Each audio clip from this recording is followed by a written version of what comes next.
Greetings! Time to look at two swords by LK Chen, this time from the Tang Dynasty. Swords that, in their time, were the envy of the ancient world.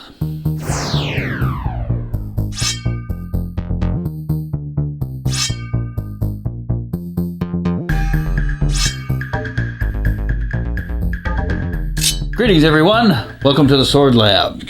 Well, we have two more swords from LK Chen to look at.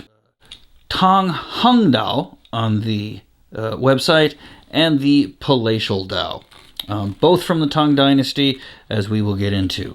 Now we've discussed a lot of times, or at least in passing and mentioning, that the Japanese based, or maybe not based, but were inspired by the technological achievements of the Tang Dynasty Chinese, in particular the Dao that we have here. Dao, of course, meaning a single edge or cutting instrument. That can mean a knife, a sword, saber, pole arm, anything with a blade that has usually a single edge for cutting. This is to be obviously contrasted with the jian, which is a double-edged thrusting and cutting weapon. We'll get to that in a minute. Anyhoot, the Tang Dao, both of these, even though it's only in the name of one of them, are considered to be Heng Dao. Heng Dao means horizontal saber or a cross saber, and that has to do with these two suspensions here. I have put some things in there, and so it suspends like this. This was a suspension system that caught on in the Northern Dynasties range. We did it with the sparrow, with the dragon sparrow. Talked about that there. This comes from Persian influence, but it became a standard way of slinging a sword in China from that point forward. The other thing that both of them have that we will talk about is a handguard. Now, handguards are not necessarily, especially of this shape, are not necessarily common. You can see them on swords ranging from the Sui Dynasty, Northern Dynasties, Jin Dynasty, all the way up through. So when we're talking about Tang Dao, we're really talking about Dao over a few hundred years period of time. The other thing is they are both the type of Tang Dao that have a non-ring pommel. So this is a pommel cap.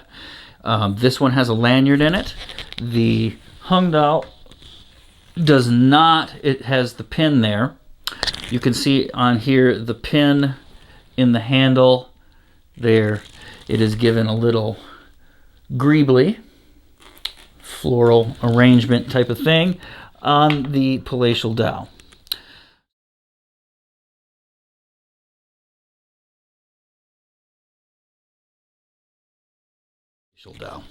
So the Palatial Dao is a very nice piece. It's extremely artistic, well worked. The scabbard is rosewood. I believe the fittings are brass. This is modeled after a Dao that is in a private collection, so this is modeled after an actual piece. So this is a rather high-end sword for a rather important soldier or a soldier with an important post. Both of these weapons that I'm reviewing today here, and pretty much all Tang Dao, were very expensive and very sought after pieces. So if the workmanship is anything like it is today, then you can absolutely see why that is. These Dao were so valuable and so prized, it was forbidden by law in the Tang Dynasty to bury somebody with them. They could not be funerary goods. Consequently, we don't have many historical examples of them. Few in private collections, like the one that this one is based on, and then the ones in Nara, Japan, and certain museums and collections around the world. Again, we don't have many of these for that reason.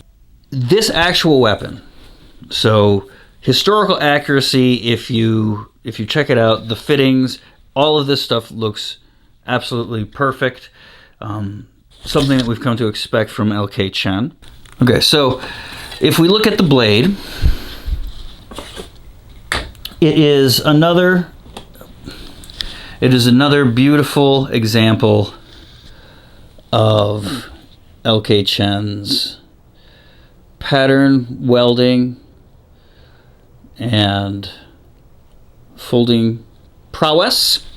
The sword is extremely sharp. It also is equipped with a lanyard. Now, as I said, this lanyard goes through the hole. Sometimes a pin would be put in there, as in the other Dao there. The handle itself is a little bit slimmer here on the end, so it tapers this way. You'd think that that might make you increase slippage. It really doesn't.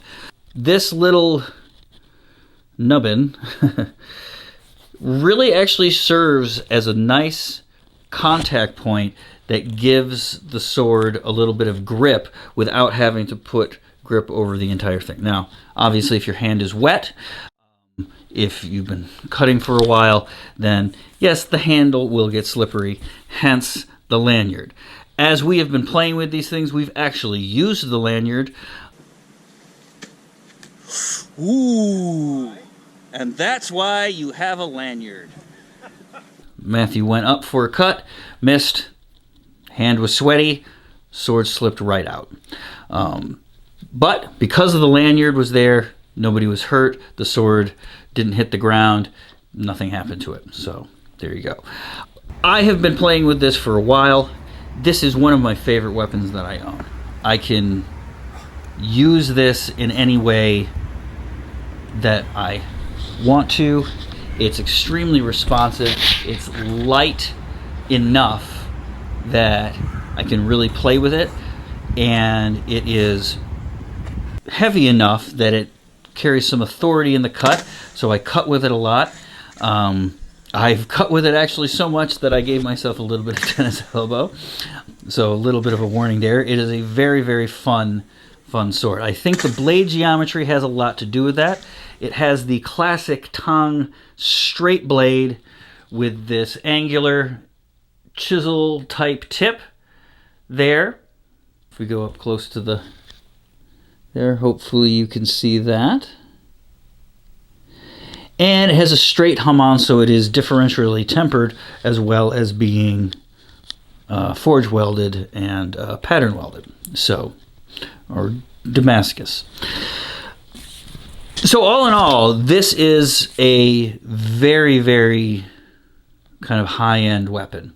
Even by today's standards, I find this very, very pleasing, not only to the eye, to the hand and everything like this, and it would be a gift suitable for an emperor or for export to other countries. Only issues that I've had with it are it has a few surface scratches that I have found on this. That happens from time to time with LK Chen. These swords are handmade, so that does happen. If you go onto Cult of Athena, sometimes they will have things that are blemished, and they may give a little bit of a discount, so you can check out there. Those scratches probably happened during the polishing process. Absolutely nothing that affected the performance of this particular sword. The other problem was this part of the scabbard, and if you can see this, there is the hole is just off center enough that this piece right here comes right up to next to it, and there's a bit of a crack there. So that has sort of affected a bit of the scabbard tightness there. It's still fairly tight, but at times it will slip out of the scabbard given enough jostling with gravity. But otherwise, it's fairly good. When it's hanging on your belt, very secure, no real problems there. So in closing, this The Palatial Dao is an absolutely beautiful piece. It's a great wall hanger too. LK Chen swords perform in all respects. So there you go. The Palatial Dao, very, very good.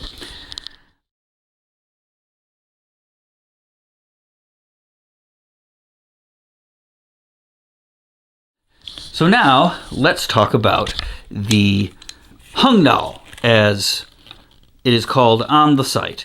Now, as I mentioned before, both of these sabers, and I would say most, if not all, of the sabers from the Tang Dynasty are Heng Dao in their construction, and that means they are slung from the belt by these two points. Again, I have put some cords there in order to hang it. Those don't, of course, come with the saber. Now, this particular model, the Heng Dao, is a little bit more utilitarian in construction. It doesn't have the brass fittings. It has these blackened iron fittings, which are extremely handsome, in my opinion. It has the same type of pommel, the pommel cap. However, it does not have a lanyard. Instead of a lanyard, the pin is driven through the pommel there. Now, the pin on the sword is right here, but it is flush with the handle, and it does not have the same ornamentation that the one does on the Palatial Dao. Okay, so the scabbard on this is Weng, on the, I believe it's warrior grade. It's very beautiful. It's sanded down nicely. It has a very nice feel, satin kind of finish. Again, the fittings here, you can see this is a more kind of typical Tang Dynasty era crossguard. The Palatial Dao's crossguard is a bit more similar to the Sui Dynasty, but there's that. So again, blackened iron fittings, very handsome. Now the blade.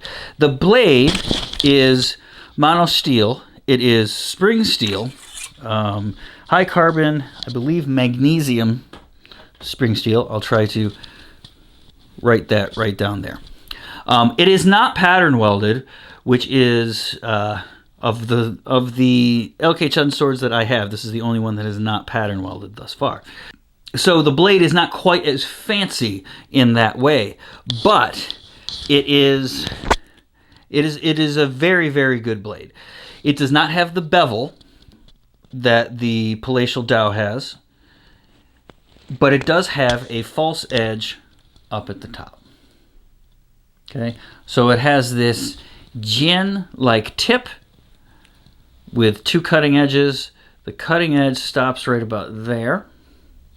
Rest of the saber's back is, of course, blunt for saber-ish action. So another thing with the blade here, this particular blade shape on the Tang Heng Dao is a replica of a blade at Nara. So it has the same blade profile, it has the same false edge, the same jian tip, and all of that. I don't know that the fittings are exactly like the ones on the sword, because I believe that is an extremely ornate sword, and this is far more kind of to the point, and just a nice, good, usable sword. The feeling of this is absolutely incredible, and one of the reasons is it has a very unique shape to the handle and to the scabbard. And I'm not sure you can see this through the iron fitting there, but it is a kind of teardropped shaped handle. And I will again try to give some manner of look like that. What that means is this edge is smaller than this edge. So as far as edge alignment in cuts and in movements, this sword is one of the best I've ever handled. It is very easy to not only know where your edge is, but control that edge. So I can move it back and forth. I can really hone it in there for really good cuts. And if I ever had to use this in a zombie apocalypse, I am absolutely positive I could rip through a whole horde of them. Anyhoot, this has really replaced the Palatial Dao as my favorite saber to use. It is light, but not too light again, but it is lively. It responds very well. Again, these are handmade, so your results may vary. The craftsmanship on the blade, it being mono steel, spring steel, there are no ripples, no hammer marks, or anything. It has a straight triangular blade, like I said, with no bevels, so it just slips through targets.